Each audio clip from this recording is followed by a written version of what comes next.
Kita lanjutkan ya pada video E sampai G ini tentang termodinamika zat murni perilaku fase air ya, masih di bab 3 termodinamika. Nah, kita masuk yang lebih intuitif dalam termodinamika, yaitu memahami bagaimana air benar-benar berperilaku saat dipanaskan atau didinginkan.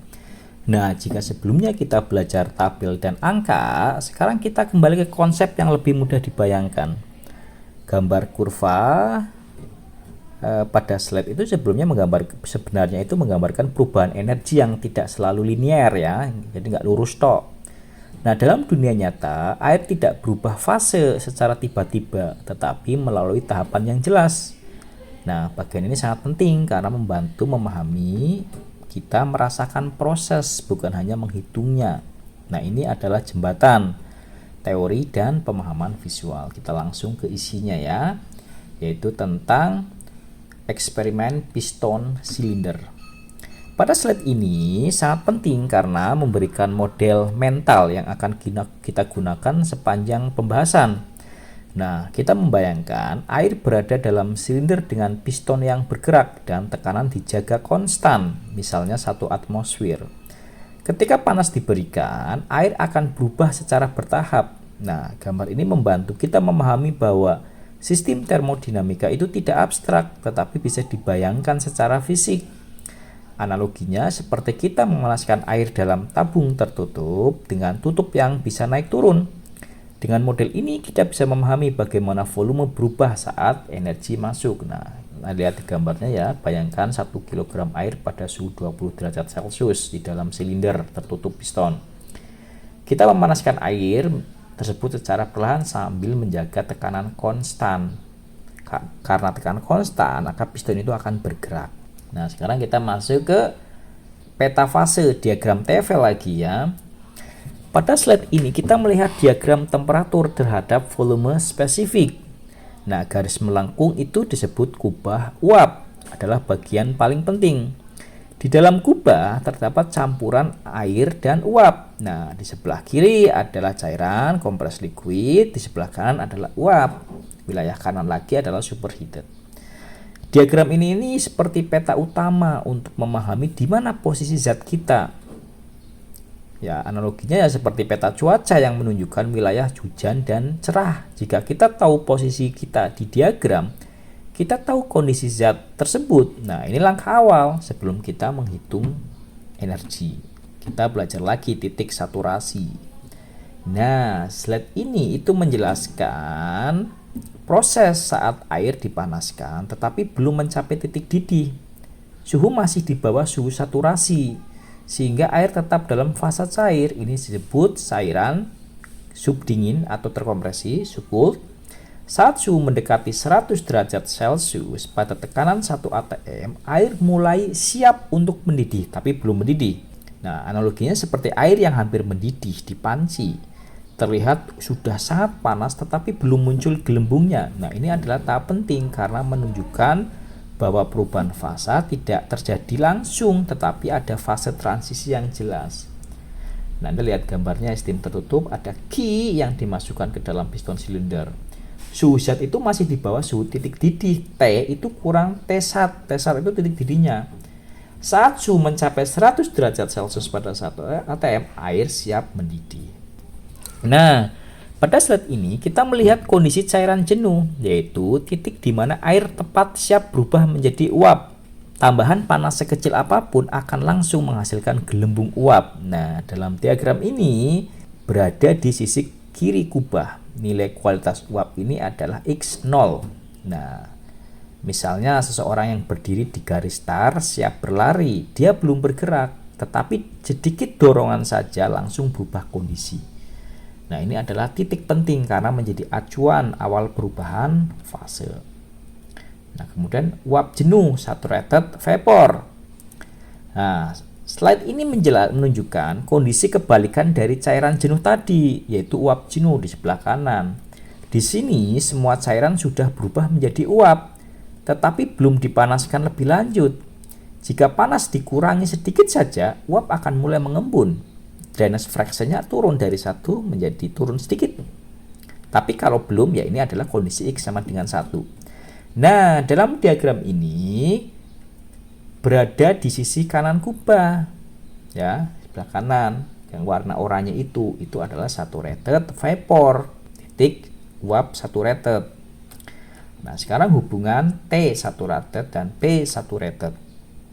Nah, pada slide ini dijelaskan bahwa temperatur saturasi dan tekanan saturasi itu saling bergantung.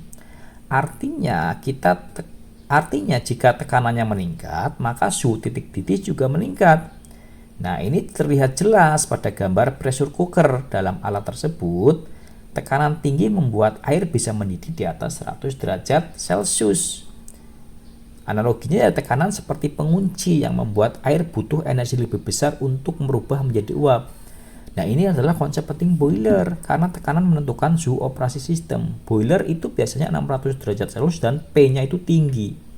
Sehingga Tsat-nya tinggi. Anda lihat di diagramnya tekanan dan temperatur, ada garis saturasinya. Kalau tekanannya naik, ya temperaturnya naik. Kemudian wilayah campuran, vapor mixture. Nah, slide ini memperlihatkan apa? Wilayah campuran. Garis lurus itu di mana cairan dan uap berada dalam keseimbangan. Yang menarik adalah proses ini temperatur dan tekanan tetap konstan walaupun volume berubah. Nah, ini sering membingungkan kita. Karena panas terus masuk tetapi suhu tidak naik. Ini kan bingung kan? Panasan terus masuk, kalornya masuk tapi suhu tidak naik. Dia hanya berubah fase. Inilah kalor laten.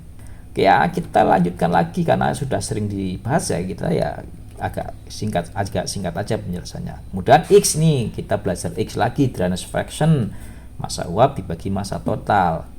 Nah, nilai ini itu menunjukkan seberapa kering campuran tersebut. Jika X-nya kecil, berarti masih banyak cairan. Jika mendekati 1, berarti hampir seluruhnya uap. Nah, analoginya ya seperti campuran kopi dan susu, semakin banyak kopi semakin kuat rasanya. Di dalam turbin, kualitas uap ini sangat penting karena uap basah itu akan merusak suhu turbin.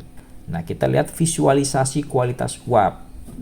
Nah, slide ini memperlihatkan 3 kondisi visual, X sama dengan 0, X sama dengan 0,5, dan X sama dengan 1. Nah, ini sangat membantu kita ya untuk memahami bahwa kualitas uap itu bukan angka saja, tetapi kondisi fisik nyata. Ketika X 0,5, kita benar-benar memiliki campuran setengah-setengah, setengahnya cair dan setengahnya uap.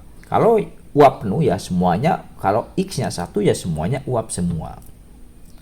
Oke ya, ini visualisasinya yang kita bahas sebelum-sebelumnya tentang drainage fraction X0, X1, X0,5 atau X0,8, berarti 80%-nya uap, 20%-nya cair. Sekarang kita menghitung sifat campuran. Nah, pada slide kita ada rumus V sama dengan VF. V itu V campuran V, titik tengah-tengah itu. VF itu di saturated liquid, VG itu saturated vapor. Kita ingin tahu V itu di tengah-tengah volume spesifiknya cara gimana? Ya rumusnya V itu sama dengan VF, V pada posisi liquid ditambah X dikalikan VG minus VF atau VFG biasanya disebutnya kan. Kita kan sudah tahu VG berapa, VF berapa kan. Nah, kita tahu V di tengah itu berapa. Nah, saya ulangi ya.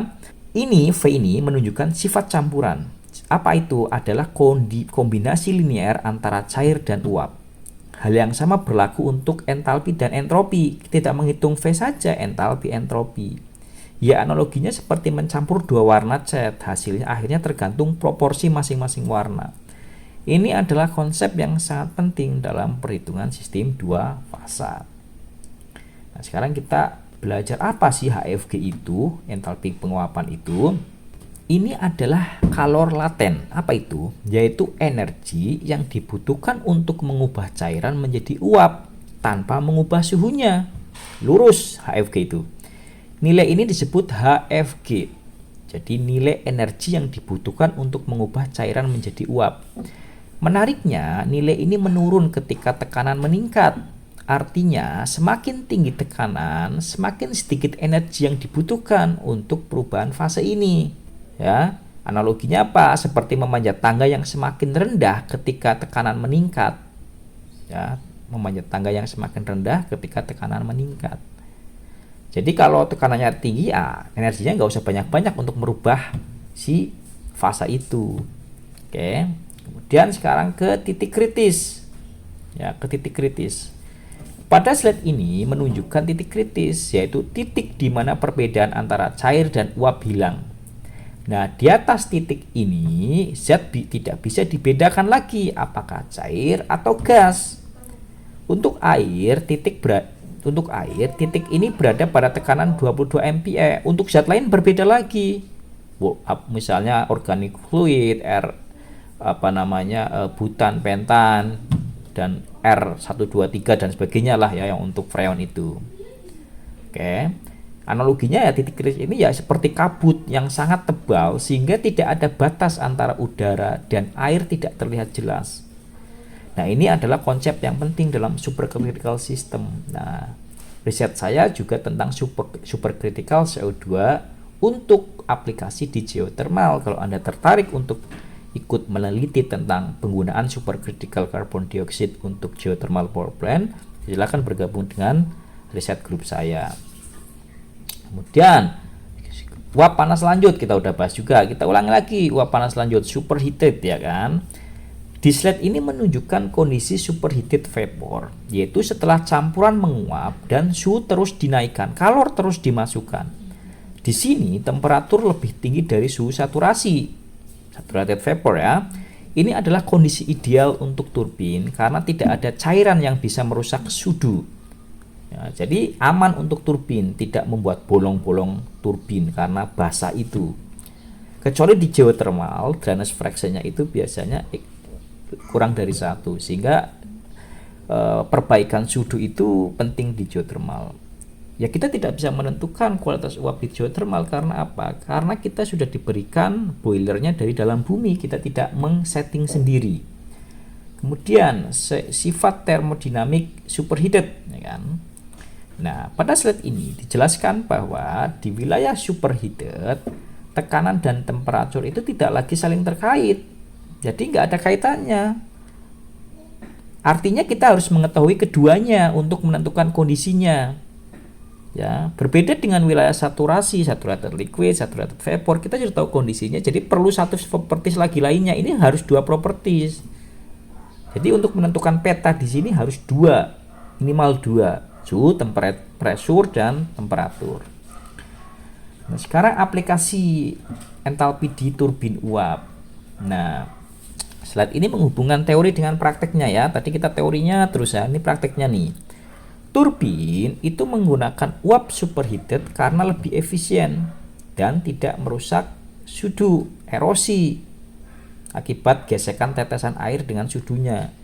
Jika menggunakan uap basah, tetesan air bisa menyebabkan lubang, erosi. Ya tadi analoginya kalau batu kita teteskan air terus-menerus bertahun-tahun akan lubang juga, sama dengan turbin. Jadi turbin itu harus menghindari yang namanya saturated vapor, harus superheated ya.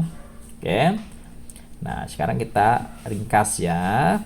Slide ini itu merangkum 3 kondisi utama, yaitu cairan jenuh, campuran, dan superheated super panas. Cairan jenuh T sama dengan T1, campuran juga T sama dengan T1, tapi superheated itu T-nya itu lebih dari T1. Kan grafiknya naik. Di cairan jenuh X-nya 0, di campuran X-nya itu antara 0 dan 1, di superheated itu X-nya tak terdefinisi. Karena dia 1 tapi lebih tinggi dari 1 tapi sehingga tak terdefinisi. Cairan jenuh itu siap menguap, campuran itu P dan T-nya dependen, tidak bebas. P dan T-nya berapa? Sementara di superheated itu P dan T-nya independen. Jadi harus ada 2. Kalau campuran kan kita tahu X-nya berapa. Nah, sekarang kita belajar navigasi tabel uap nih, steam tables, navigasinya. Nah, slide ini menunjukkan alur pemilihan tabel berdasarkan kondisi. Jika T-nya kurang dari T1 itu berarti compressed liquid. Jika T-nya sama dengan T1 berarti itu saturasi. Jika T-nya lebih dari T1 itu berarti superheated. Paham? Nah, pertama kita ulangi ya. Cek T dan P sistemnya. Jika T-nya itu kurang dari T saturated dari kubah itu, berarti itu compressed liquid sebelah kiri. Jika T-nya sama dengan T sat, itu berarti saturated. Bisa saturated vapor, bisa saturated liquid, tergantung. Bisa VF, volume spesifiknya untuk liquid, atau volume spesifiknya untuk gas. Nah, kita bisa lihat tabel A2 di belakang buku-buku itu. Saturated water temperature tabel T-nya 100 derajat Celcius, P-nya 101 atau 1 bar tuh. Berarti kita dapat VF-nya, kita dapat VG-nya. Kalau T-nya 150, P saturatednya 476. Ya, kita dapat VF-nya, kita dapat VG-nya. Karena T sama dengan T sat, itu hubungan, saling berhubungan. Dependent. Nah, jika T-nya lebih dari T sat, itu sudah superheated. Kita perlu dua properties nih. T-nya berapa? Nah, misalnya superheated water, P-nya 10 MPa, kemudian T-nya 300 derajat Celcius, berarti V-nya berapa, energi internalnya berapa, H-nya berapa, S-nya berapa. Kan kita sudah menentukan dua, 1 MPa dan 300, 1 MPa dan 400 itu ada. Oke ya. Kemudian tentang interpolasi linear sudah dibahas ya. Kalau kita tidak mengetahui suatu properties di tengah-tengah, ya kita tinggal menginterpolasi saja. Rumusnya sudah dipahami. Kalau kita ingin mengetahui Y warna orange itu yang di tengah, berarti rumusnya Y1 plus X1, X min X1 per X2 min X1 dikalikan Y2 min Y1. Ya sebenarnya sama ya, tadi yang interpolasi itu, cuman dibalik kita Y. Kita ingin mengetahui X, kita ingin mengetahui Y. Nah, kemudian isobarik, ya kan, tentang isobarik. Apa itu? Slide ini memperlihatkan perjalanan langkah cair campuran uap. Langkah cair campuran uap suatu zat, ya kan, sampai superheated. Temperaturnya naik, kemudian stabil temperaturnya di F, kemudian naik untuk superheated. Volume spesifiknya naik terus. Ya, itu adalah slide terakhir saya, dan ini penjelasan video ini berakhir ya. Terima kasih.